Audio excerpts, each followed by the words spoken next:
দর্শক শ্রোতা, গতকালকে আমি একটা বিষয় শিখেছি একজনের কাছ থেকে।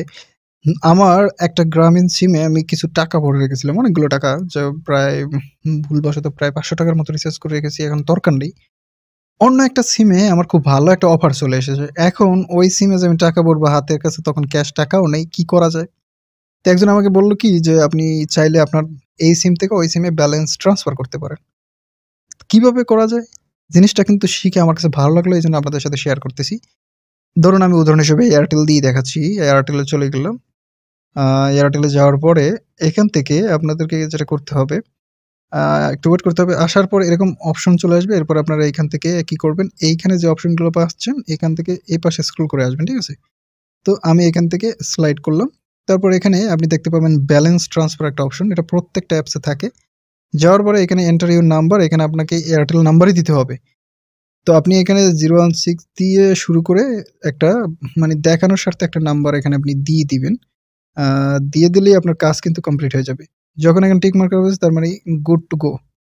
তার মানে নাম্বার এখানে চলে যাবে। তারপরে আপনি এখান থেকে কত টাকা ব্যালেন্স ট্রান্সফার করতে চান, আপনি এখান থেকে যত খুশি করতে পারেন।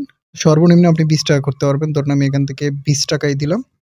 তারপর আই এগ্রি তে ক্লিক করে যখন আপনি কনফার্ম ট্রান্সফার এই অপশনটাতে ক্লিক করে দিবেন, আপনার ব্যালেন্সটা কিন্তু ট্রান্সফার হয়ে যাবে। এভাবে আপনি এক সিম থেকে অন্য সিমে নিতে পারবেন। তবে সেটা একই কোম্পানির হতে হবে। যদি আপনি রবি থেকে রবিতে নিতে চান বা গ্রামীণ থেকে গ্রামীণ নিতে চান, সেম কাজ। গ্রামীণ অ্যাপসে চলে যাবেন।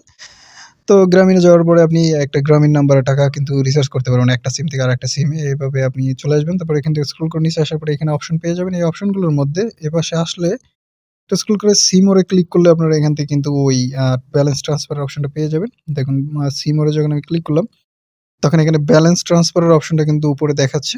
এখানে ক্লিক করবেন। তারপরে এখানে আপনি একটা বা নাম্বারটা দিয়ে দিবেন। যেমন আমি একটা নাম্বার আপনাদেরকে দেখানোর স্বার্থে দিয়ে দিচ্ছি, যেটা আমি আসলে ইউজ করি। তো একটা নাম্বার দিয়ে দিলাম। তারপরে এখানে একটা অ্যামাউন্ট দেব। ধরুন এখানে একটা আ সিম্পলি ধরুন ৳১০০ আমি পাঠাবো। তারপর এখানে আমি একটা পিন নাম্বার দেব। তো এটা হলো জাস্ট রেজিস্টারের জন্য একটা পিন নাম্বার দিতে হয় ছোটখাটো গ্রামীণে। অন্য কোনো সিম কার্ডে কিন্তু এটা প্রয়োজন নেই। আমি এখান থেকে জাস্ট একটা পিন নাম্বার দিয়ে দিলাম।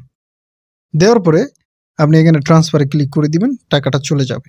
এইভাবে আপনি এক সিম থেকে আরেক সিমে টাকা ট্রান্সফার করতে পারবেন। প্রয়োজনের মুহূর্তে কিন্তু এটা কাজে লাগাতে পারবেন। দর্শক শ্রোতা, তো কেমন লাগলো ভিডিওটা অবশ্যই কমেন্টে জানাবেন। আর কিছু এরকম ইন্টারেস্টিং জানতে চাইলে চ্যানেলটাকে সাবস্ক্রাইব করে আমার সাথে থাকবেন। ধন্যবাদ সকলকে।